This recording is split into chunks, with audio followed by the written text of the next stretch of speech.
Olá, amigos do canal Geomaza, como é que vocês estão? Viemos, claro, para mais uma aula do nosso curso de Geografia Geral Regional. Este curso que já passa de 50 aulas e que nós estamos analisando a segunda região do mundo.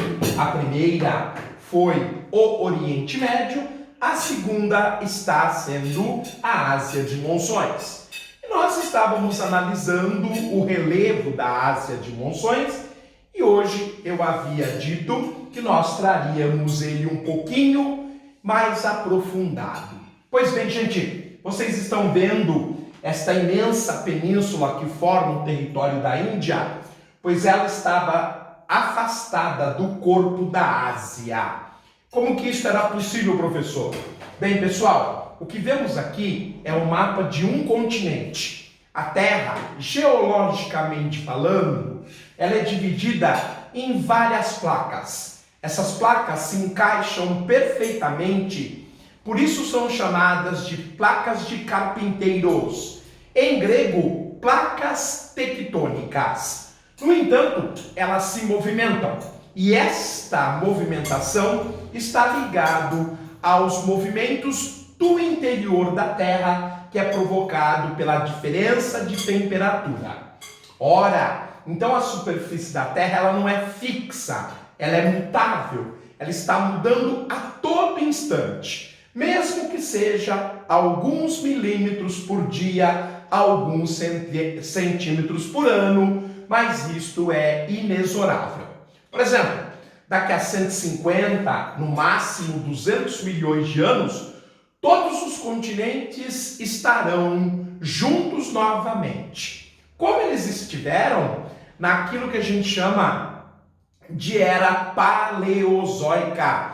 Na Era Paleozoica, que vai de 600 milhões até 235 milhões de anos antes do presente, os continentes formavam uma única massa continental que nós chamávamos de Pangeia.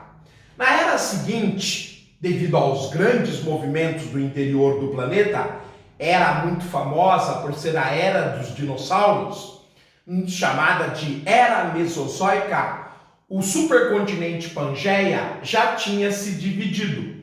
Nós tínhamos um continente ao norte, a Laurásia, e um outro continente ao sul, chamado Gondwana.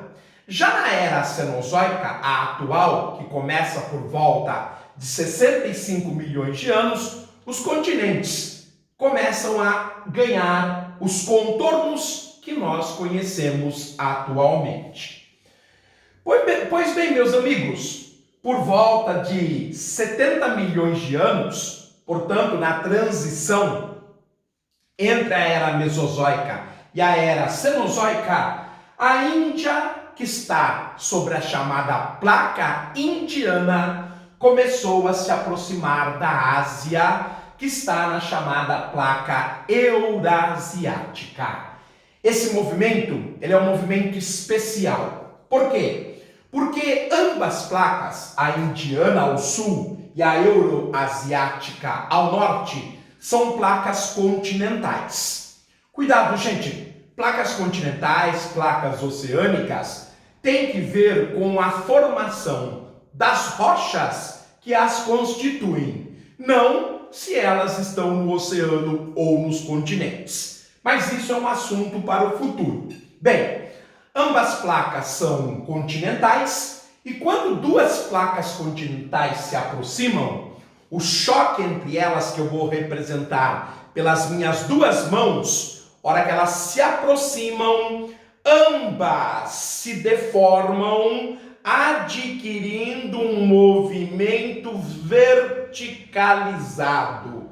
Então, como são placas com espessura média de 30 quilômetros de rocha, ou seja, é muita rocha, o movimento, como eu disse, é inexorável e não tem para onde fugir, já que todas as placas estão perfeitamente encaixadas. O que resta a elas, já que o movimento é inexorável, simplesmente é partir para cima, formar um dobramento. E a atual era, a era Cenozoica, que começa há cerca de 65 milhões de anos, uma de suas grandes marcas foi justamente o aparecimento dos dobramentos modernos. Mas voltando aqui a este choque titânico, eu tenho duas placas, uma caminhando para o norte, uma se deslocando para o sul, em movimento de colisão, 30 quilômetros de espessura, são placas continentais formadas por uma rocha basicamente chamada granito, bastante densa, 2,8 vezes mais densa do que a água. Esse choque incrível vai evidentemente enrugar e muito a superfície da Terra naquele encontro. É este dobramento moderno que forma a mais alta cadeia montanhosa do planeta, chamado de Himalaia. E esse tipo de encontro, formando cordilheira, só ocorre aqui. As outras cordilheiras do planeta resultam do choque de uma placa continental com uma placa oceânica. Uma se deforma, a outra mergulha em direção ao interior da Terra. Esse caso clássico de cordilheira, quando uma placa continental e uma placa oceânica se encontram, é chamada de subducção. Já este caso raro é chamado do encontro de placas continentais de obducção. Então, a cordilheira do Himalaia, além de ser muito especial, ela é um caso único na superfície terrestre de formação cordilheirana a partir do encontro de duas placas continentais ou graníticas ou ciálicas e que formam então esse enrugamento, esse dobramento moderno.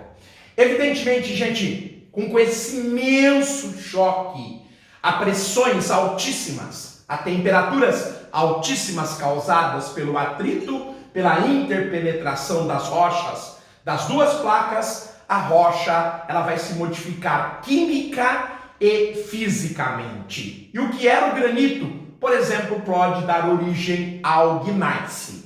Então, se a rocha original era cristalina, ela torna-se uma rocha metamórfica, ela muda a constituição física e química, adquire outras propriedades físicas e químicas que não a da matriz, que é o granito, e aquilo que era um choque de placas cristalinas dá origem a uma área de estrutura metamorfizada.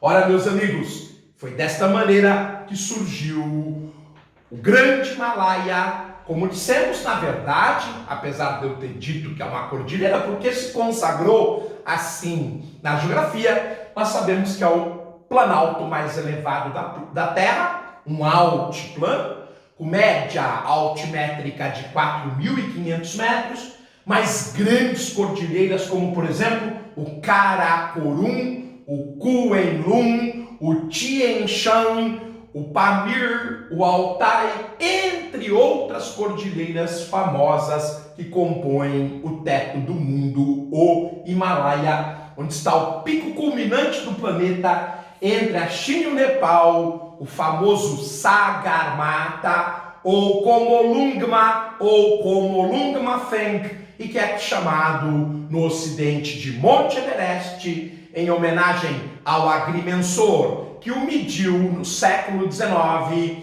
Sir George Everest, a 8.850 metros de altitude.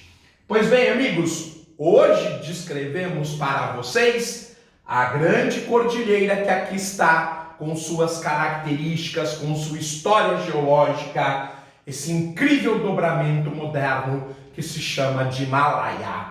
Na próxima, vamos falar um pouquinho mais sobre a planície Indo-Gangetica. Um forte abraço, fiquem bem, tudo de bom.